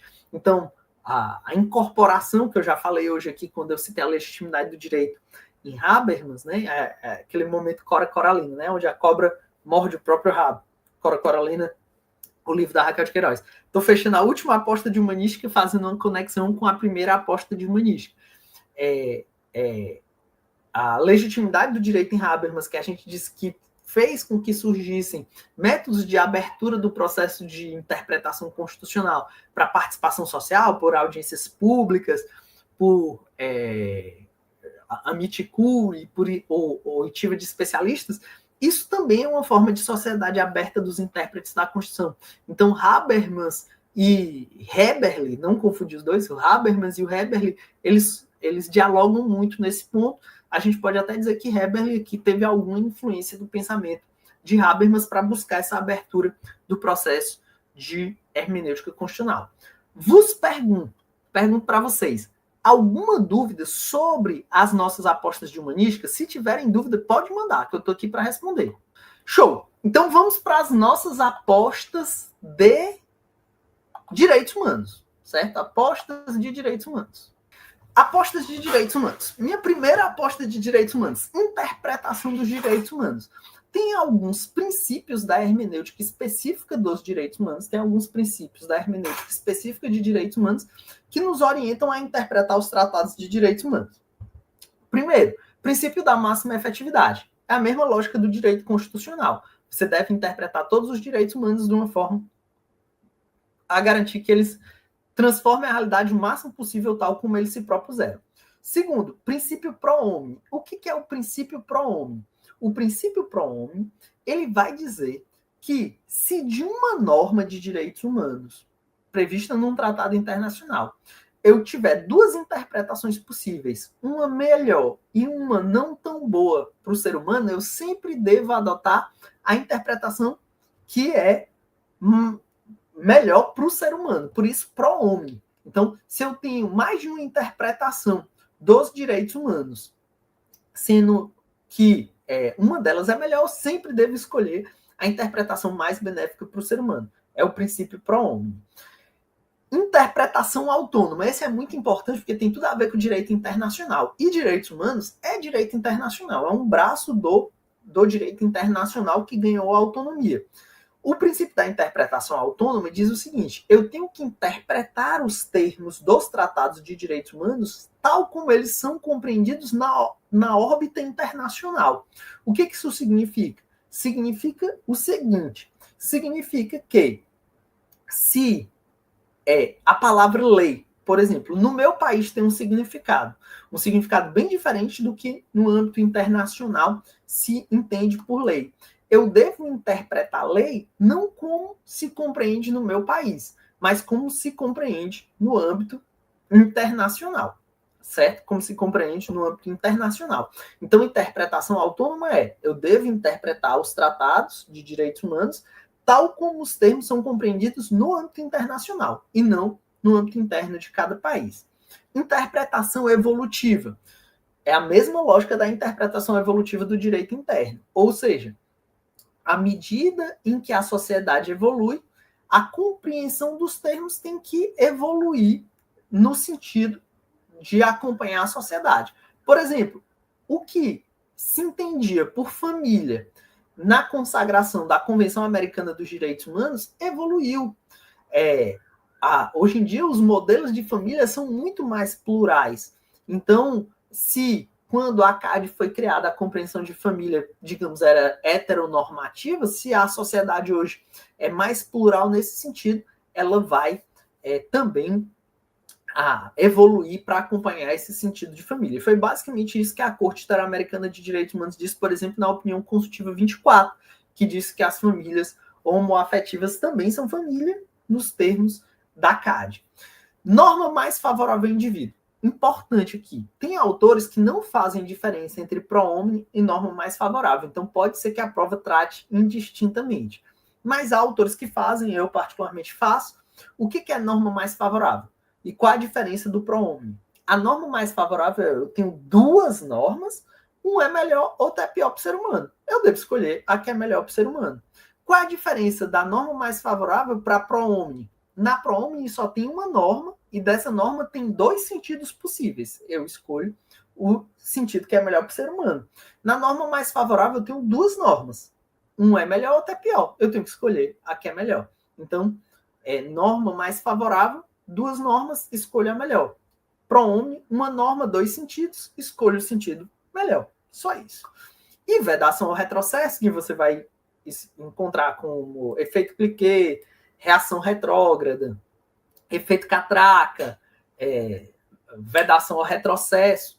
Vedação ao retrocesso quando a sociedade alcança um determinado nível de proteção normativa, não pode diminuir esse nível de proteção normativa. Segundo o professor André de Carvalho Ramos, isso só poderia ocorrer se fosse em defesa de outros direitos humanos e com base no princípio da proporcionalidade. Alguma dúvida com relação aos princípios de interpretação especificamente dos direitos humanos? Se tiver alguma dúvida, coloquem no chat. Se não tiver dúvida, coloca ok. Ok? Ok? Podemos seguir? Próxima aposta. Isso aqui vive caindo em prova de defensoria, mas ainda não caiu em prova de magistratura. Então, uma aposta minha é que isso possa cair em prova de magistratura, que é requisitos de admissibilidade de uma petição pela Comissão Interamericana de Direitos Humanos. O que acontece? No Sistema Interamericano de Direitos Humanos, vocês sabem, os cidadãos, eles podem levar seus casos de grave violação de direitos humanos para o sistema interamericano, só que eles não podem acessar diretamente a corte. Eles têm que passar pela comissão. Eles levam o caso para a comissão analisa a admissibilidade, se a comissão achar que o caso merece para a corte, ela manda para a corte.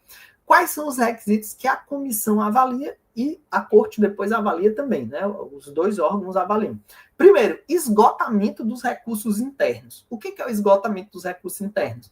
Você só pode levar um caso para a comissão se você tiver esgotado todas as instâncias do seu país. Então, no caso do Uruguai, do Paraguai, do Brasil, da Argentina, ele só pode ir para a Comissão Interamericana, comissão essa que fica situada em Washington, nos Estados Unidos, se tiver esgotado todas as instâncias dentro do seu país.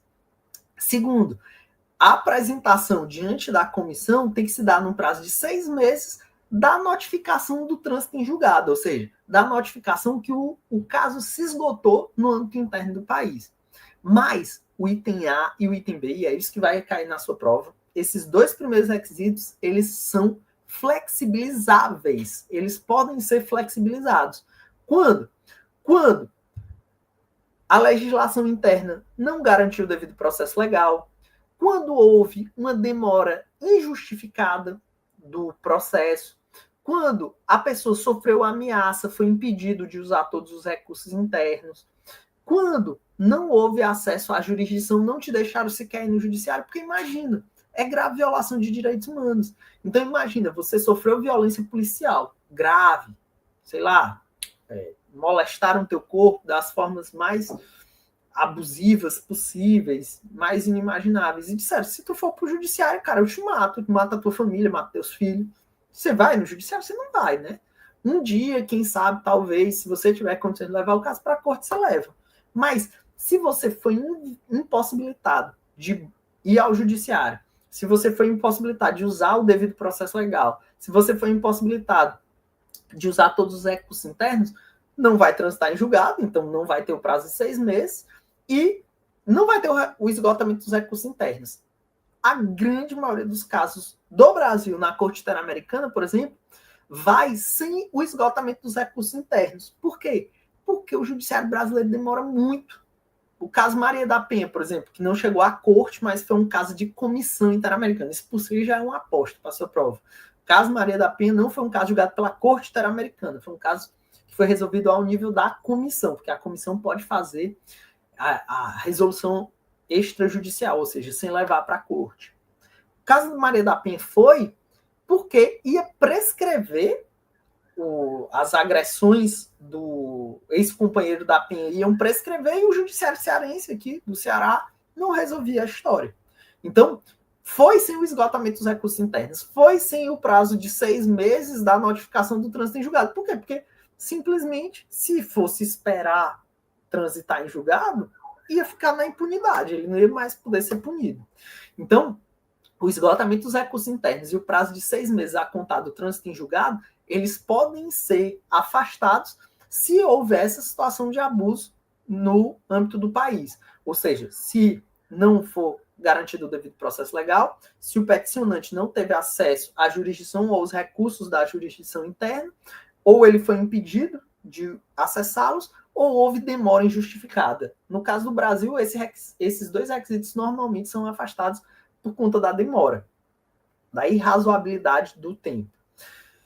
Terceiro requisito, ausência de litispendência internacional, ou seja, você não pode estar pleiteando a mesma coisa em 2 tribunais internacionais, você não pode estar com isso na Corte Interamericana de Direitos Humanos, na Corte Europeia de Direitos Humanos, no TPI, não pode ter o mesmo caso em mais de um tribunal internacional.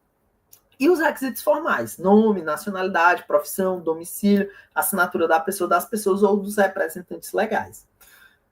Dica extra, ONGs podem levar os casos para a comissão? Podem, geralmente levam. Detalhe, tem que ser ONGs registradas como pessoas jurídicas no âmbito de um dos países da OEA, tá? Mais 2 dicas, sindicatos também podem, e povos indígenas que são reconhecidos como coletividades também podem levar casos para comissão, tá? Além da própria pessoa, né? ONGs, sindicatos, povos indígenas e pessoas não podem levar direto para a corte. Só quem pode levar o caso para a corte é a comissão. Mas toda essa galera pode levar caso para a comissão, tá bom? Terceira aposta. Essa terceira aposta eu considerei que é uma excelente aposta, porque é uma coisa que pouca gente fala. Todo mundo fala das condenações, inclusive, no Revisaço, eu trabalho todas as condenações recentes do Brasil. Todas as recentes. Eu acho que tem umas 10 condenações recentes do Brasil, que eu trabalho no Revisaço. Mas tem um caso mais antigo do Brasil que pouca gente fala, e é importante, porque foi a única absolvição do Brasil. Gabriela está perguntando se os quilombos podem ser considerados coletividades. Gabriela, eu não me recordo agora de um caso expresso que ele tenha sido reconhecido como coletividade.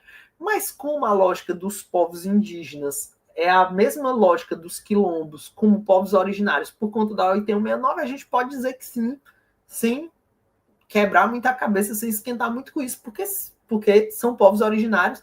inclusive os quilombos são reconhecidos também como povos originários nos termos da OIT 169. Então dá para dizer isso sem nenhum estresse, tá bom? Então, voltando aqui ao caso Gilson Nogueira de Carvalho, esse caso é importantíssimo, porque foi a única absolvição do Brasil na Corte Interamericana de Direitos Humanos. Foi o único caso que foi levado à corte e a corte disse, não, aqui o Brasil é inocente, aqui o Brasil não deve ser condenado. Todos os outros casos o Brasil foi condenado.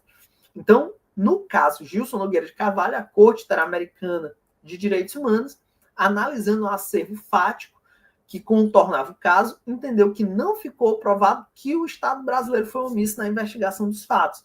Foi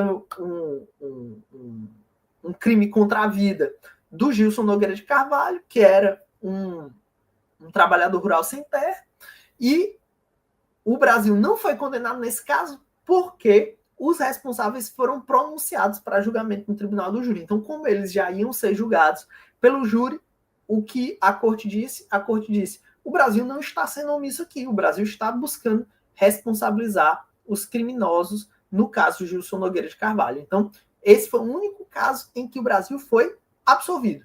Todos os outros casos, o Brasil foi condenado na Corte Interamericana de Direitos Humanos. Quarta aposta de direitos humanos. Espécies. Era advogado. Obrigado, Vitor. O Vitor está dizendo que o Gilson Nogueira de Carvalho, na verdade, era advogado e defensor de direitos humanos do Movimento dos Trabalhadores Rurais Sem Terra. Tá?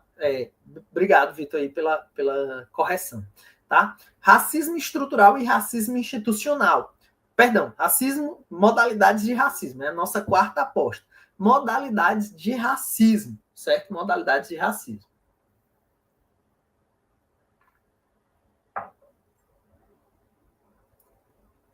Segundo a doutrina, existem 3 modalidades principais de racismo.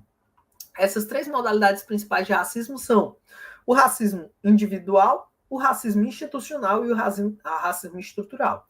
O que é o racismo individual? É o racismo que é praticado pela pessoa isoladamente considerada. É óbvio que existe o racismo individual. É aquela ideia da pessoa que é racista, que é preconceituosa. Beleza. Só que o que acontece? Qual é o problema do racismo individual? É que muitas vezes se tenta esconder o racismo estrutural com uma dinâmica de racismo individual. O que acontece, por exemplo, alguns anos atrás, o ex-vice-presidente da República e hoje atualmente senador da República, Hamilton Mourão, disse, não, no Brasil não existe racismo, existem pessoas racistas. É o discurso oficial de que não existe um racismo dentro da sociedade, que são pessoas que são racistas. Só pessoas isoladamente consideradas são racistas. A sociedade como um todo não é racista. Né? Apesar de negros, de forma generalizada, ganharem menos que brancos, apesar do mercado de trabalho ser menos acessível aos negros, apesar de a mortalidade, a letalidade policial ser muito maior entre negros, apesar. Né? Então, o problema da concepção individualista é crer que só existe o racismo individualista. É lógico que existe o racismo individualista, mas o maior problema é querer obliterar, tentar camuflar o racismo estrutural sobre uma película de que o racismo seria apenas individual. Uma evolução na compreensão do racismo foi o racismo institucional, que é a percepção de que o Estado é racista. Que o Estado, os órgãos, e aí é óbvio que isso pode ocorrer de forma voluntária, de forma volitiva, mas isso normalmente ocorre até de forma irracional, né? De uma maneira de um racismo implícito. Né? Acontece até sem querer. Né? E o racismo, às vezes, ele é praticado, inclusive, por pessoas que compõem o grupo étnico que está sendo discriminado. Né? Se você pegar aí, por exemplo, as forças policiais, que muitas vezes praticam racismo institucional, mas aqui eu quero fazer um adendo, não fica muito com a pecha de que o problema é da polícia, e não é da polícia, o judiciário é racista, a defensoria é racista, o Ministério Público é racista, é um problema institucional, um problema crônico, não é dessa ou daquela instituição, é um problema global, tá? Não acho que é nenhum discurso antipolicialesco, não é isso. Até porque eu acho que os agentes de segurança pública também são vítimas de direitos humanos, são vítimas à luz dos direitos humanos, deviam ter maior proteção. Então não é nenhum discurso antipolicialesco, não vamos cair nesses lugares comuns, nesses discursos prontos. O problema é muito mais complexo. Mas, por exemplo, a força policial é um bom exemplo, porque entre os quadros da força policial, a grande maioria, principalmente de praças e cabos, é formado por homens negros, muitas vezes. E a polícia ainda assim, muitas vezes, pratica racismo institucional. Por quê?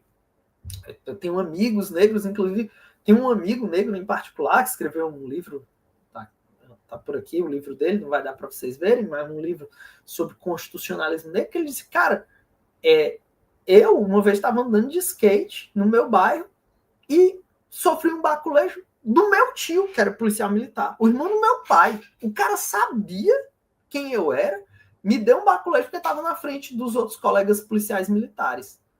Ele negro, também como eu, irmão do meu pai, sabendo quem eu era, meu pai parou de falar com ele desde esse dia por conta disso.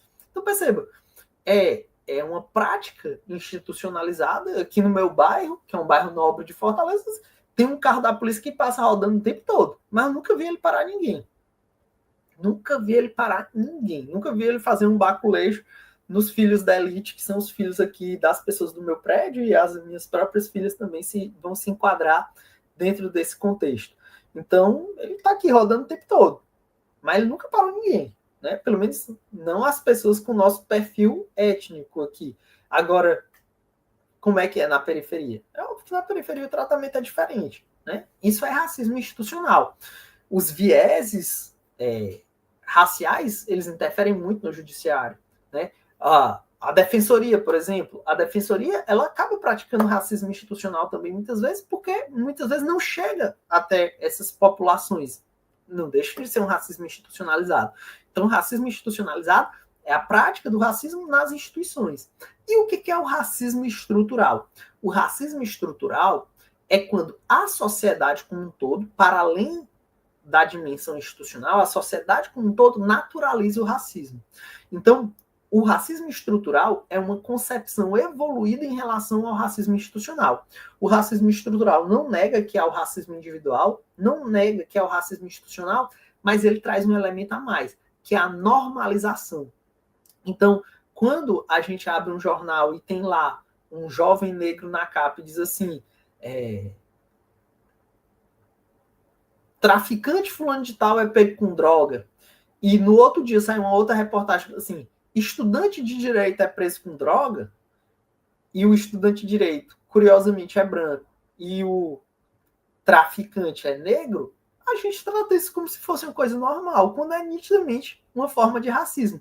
Uma pessoa por um tipo de pele é chamada com uma determinada terminologia, isso é inclusive análise semiótica, e outra porque é de outro fenótipo, é tratada de outra forma, né? Então, quando a gente vê os índices de mortalidade por ação do Estado e os negros morrem muito mais, né, muito mais do que os brancos, e a gente não se escandaliza com isso, isso é racismo estrutural. Então, o racismo estrutural está na normalização das práticas racistas. Tá? Nossa próxima aposta de direitos humanos é universalismo versus relativismo.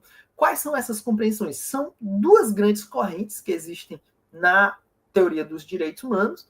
Os universalistas, eles entendem que os direitos humanos são um conjunto de normas que devem beneficiar por igual todas as pessoas do mundo, pelo simples fato de serem humanas.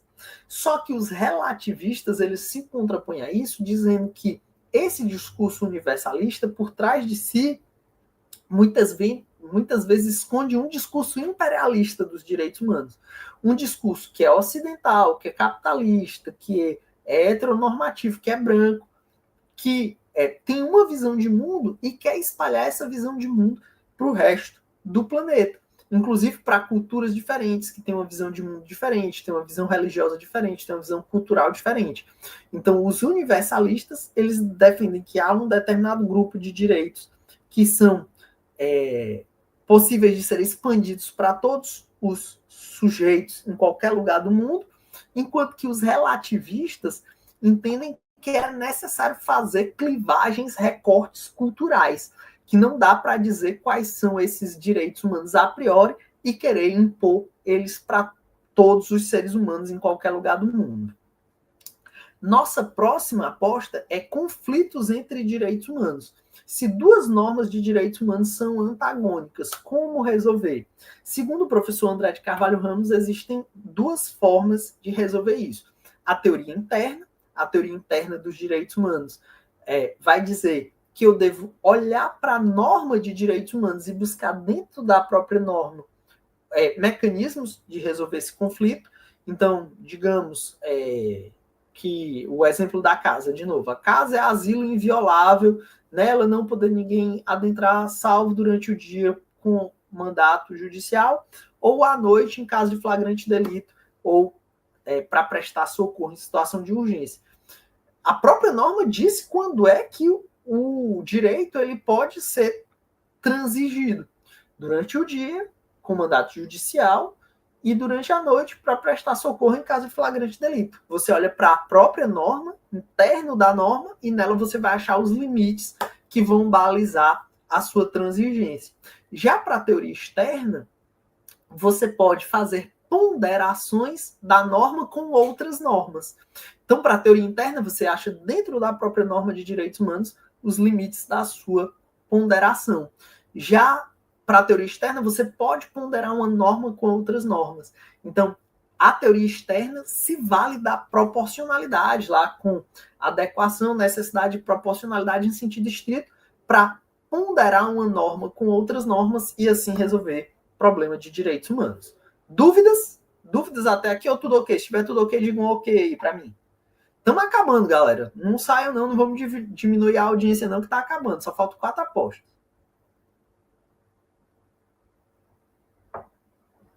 Como diz meu pai, 4 apostas você aguenta até apanhando. Então, bora lá. Nossa sétima aposta é um caso de direitos humanos que não é um caso de corte, que não é um caso de comissão. E é um caso que não é sequer do sistema interamericano. E é um caso que é importante porque é um caso de racismo institucional e de violência obstétrica. É o caso Aline Pimentel. Em 14 de novembro de 2002, Aline Pimentel estava no 6º mês de gestação, buscou assistência na rede pública de Belford Roxo, ali no Rio de Janeiro. Ela era negra, tinha 28 anos de idade, casada e mãe de uma filha de 5 anos. Chegou lá passando mal, grávida, e ela recebeu um atendimento muito rudimentar, foi mandada de volta para casa. Chegando em casa, passou mal de novo, voltou para o hospital. Quando voltou para o hospital, já se constatou a morte do feto. Foi feita uma cirurgia para tentar tirar os restos do feto, né, a famosa curetagem. O quadro piorou e a Aline morreu. Né? É um caso de violência obstétrica, maltratamento, péssimo tratamento, ela negra. As mulheres negras é um outro dado de racismo institucional / estrutural. As mulheres negras, elas sofrem um atendimento de saúde muito pior do que os outros grupos sociais. Então, por conta de tudo isso, o caso da Aline foi levado para um comitê da ONU, que são chamados Treaty Buddies. É um comitê, que é o famoso comitê CEDAW, que é o Comitê dos Direitos das Mulheres, que existe com previsão na Convenção Internacional contra todas as formas de discriminação contra as mulheres. Então, dentro da Convenção dos Direitos das Mulheres, a Convenção para a eliminação de todas as formas de discriminação das mulheres, lá foi criado um comitê para analisar casos de violações de direitos humanos das mulheres. E o Brasil, em 2011, foi condenado e responsabilizado pela morte da Aline Pimentel. Então, perceba, não é um caso do Sistema Interamericano de Direitos Humanos, tá? É um caso do sistema internacional, o sistema ONU, que o Brasil foi condenado na CEDAW pela violência obstétrica e morte da Aline Pimentel. A CEDAW, que é a sigla em inglês para comissão, o Comitê de Defesa das Mulheres, disse que o Brasil deveria indenizar a família da Aline e mandou recomendações de não repetição. O caso da Aline Pimentel foi a primeira condenação do Brasil no sistema global de proteção dos direitos humanos. É um caso que envolve racismo institucional, racismo estrutural, violência obstétrica, interseccionalidade, né, que ela era negra, pobre, mulher, então tem várias camadas de discriminação e o Brasil foi condenado nesse caso da Aline Pimentel. Nosso próximo caso é um caso do sistema interamericano, mas não é caso do Brasil. Foi o primeiro caso em que se reconheceu o feminicídio no sistema interamericano de direitos humanos. É o caso González e outras versus México, também conhecido como caso de los Campos Algodoneros. Caso dos Campos Algodoneiros. É um caso brutal que existiu na cidade de Juárez, que é aquela cidade que fica no México, na divisa com os Estados Unidos, onde tem muitos cartéis, né, de drogas que atuam naquela região, e esses cartéis eles disputam poder, e eles, para demonstrar poder, para um cartel demonstrar poder sobre o outro cartel, eles faziam a coisa mais absurda do mundo. Eles sequestravam, violavam e matavam as mulheres do outro cartel, ou seja, a mulher era usada como um objeto para os homens demonstrarem força entre si. Então, esse caso é chamado de caso dos campos algodoneiros, porque eles desovavam os corpos das mulheres nos campos de algodão, que são muito frequentes naquela região. Então, eram múltiplos casos de feminicídio, elas eram mortas por serem mulheres, para os homens demonstrarem poder de uma facção sobre a outra. Então, é uma nítida objetivação da mulher e a morte da mulher pelo simples fato de ser mulher, para homens dentro de um contexto total de machismo estrutural demonstrarem poder uns sobre os outros. Então, o México foi responsabilizado por não evitar e por não responsabilizar as mortes dessas mulheres. Foi a primeira vez que o sistema interamericano reconheceu o feminicídio. Tá? Foi a primeira vez que o sistema interamericano reconheceu o feminicídio e se inspirou a criação do tipo penal próprio do feminicídio no Brasil.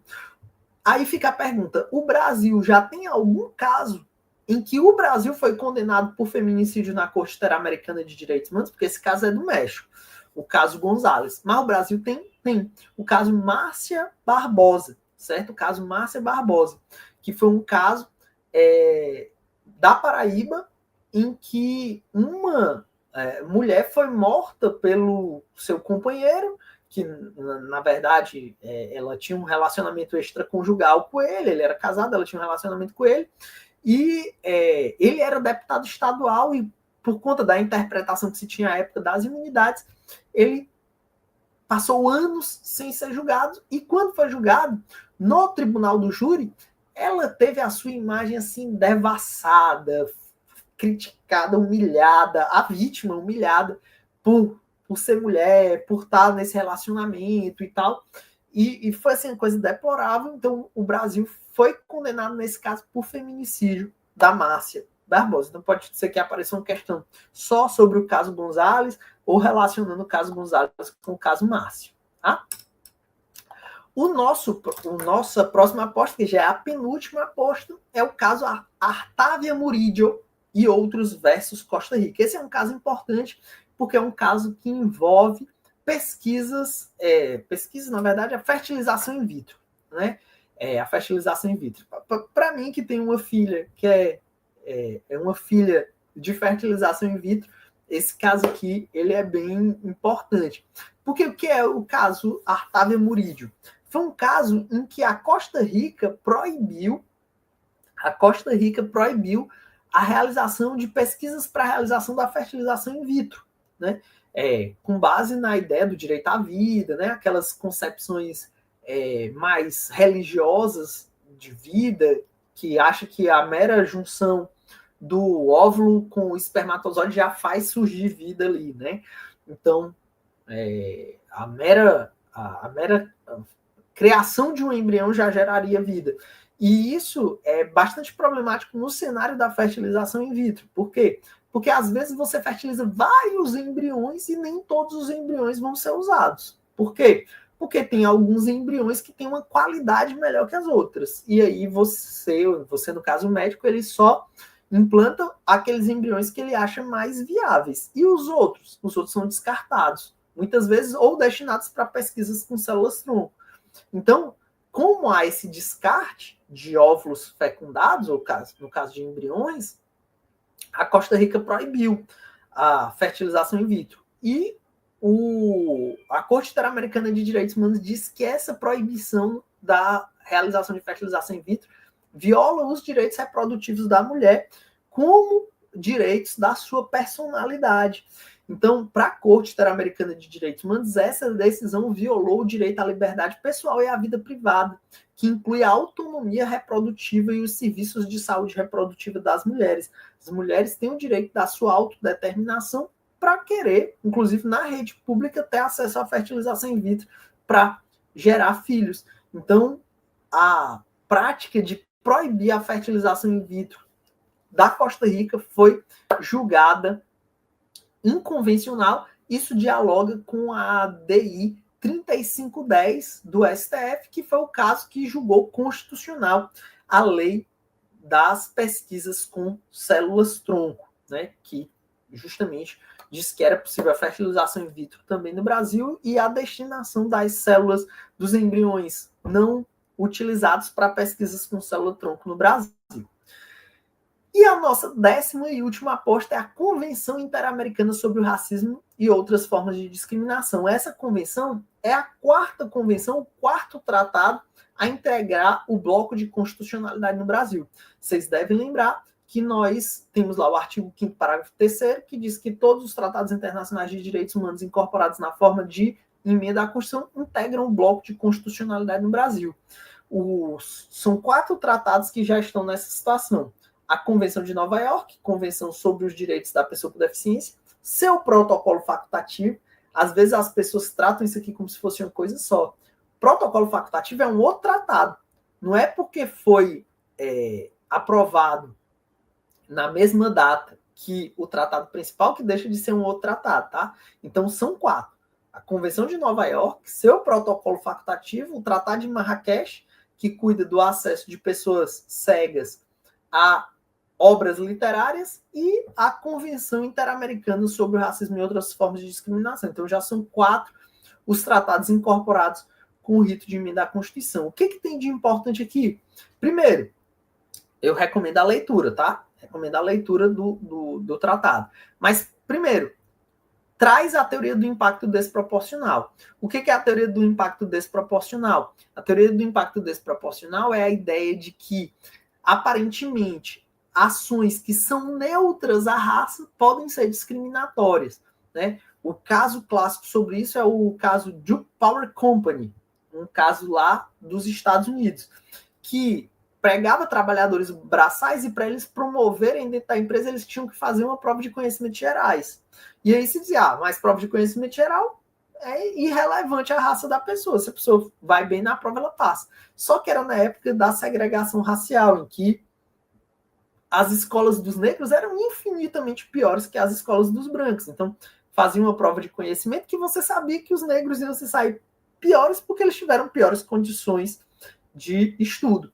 Então, era uma ação que parecia neutra quanto à questão da raça, mas que se sabia que na prática era discriminatória. Então, isso é um impacto desproporcional. É quando uma ação aparentemente neutra à raça gera um impacto racial. O impacto desproporcional normalmente é trabalhado à luz de 2 outros conceitos, que é a discriminação de fato, que é quando a norma jurídica acontece quando a norma jurídica é válida e poderia ser aplicada de maneira não discriminatória, mas no mundo dos fatos acaba discriminando um grupo ou outro. Você pensa a norma jurídica e pensa, ela parece ser neutra quanto à raça, mas quando você aplica, ela acaba sendo discriminatória para um grupo e para outros não. Né? As normas penais, a seletividade do direito penal é bem isso, né? A gente sabe que tem algumas normas que só vão punir pretos, pobres, né? E pessoas com menos condições, né? E pessoas que praticam as mesmas coisas, mas têm melhores condições, não vão ser punidos por essas normas. Isso é discriminação de fato. E a discriminação indireta é justamente esse caso da Duke Power Company, que tem uma ação que aparentemente é neutra quanto à questão racial, mas acaba impactando a questão racial. A teoria do impacto desproporcional já foi adotada pelo STF em mais de uma oportunidade, por exemplo, eu cito aqui a ADI 4424. Né? Segundo ponto, com relação à Convenção Interamericana contra o Racismo e outras formas de discriminação. Previsão expressa das ações afirmativas dentro da convenção, né? É o artigo 5º, recomendo que vocês leiam depois com calma. Terceiro, a previsão expressa do que é racismo na convenção. A convenção traz expressamente as medidas de responsabilização do racismo. As partes comprometem-se a adotar a legislação que defina, proíba expressamente o racismo, a discriminação racial e formas correlatas de intolerância, aplicável a todas as autoridades públicas e a todos os indivíduos ou pessoas físicas ou jurídicas. Ou seja, pessoa jurídica também pode ser responsabilizada por racismo nos termos da convenção, tanto no setor público quanto no setor privado, especialmente nas áreas de emprego, participação em organizações profissionais, educação, capacitação, moradia, saúde, proteção social, exercício de atividade econômica, acesso a serviços públicos, entre outras, bem como revogar toda legislação que seja permissiva com o racismo, certo? Recomendo que vocês leiam o artigo 8º, o 9º, o 10º e o 11º. O 10º, por exemplo, é a garantia de proteção das vítimas de racismo, né, e medidas de compensação. E o 11 tem um mandato de criminalização, que é os estados se comprometem a considerar agravantes os atos que resultem em discriminação múltipla. O que é a discriminação múltipla?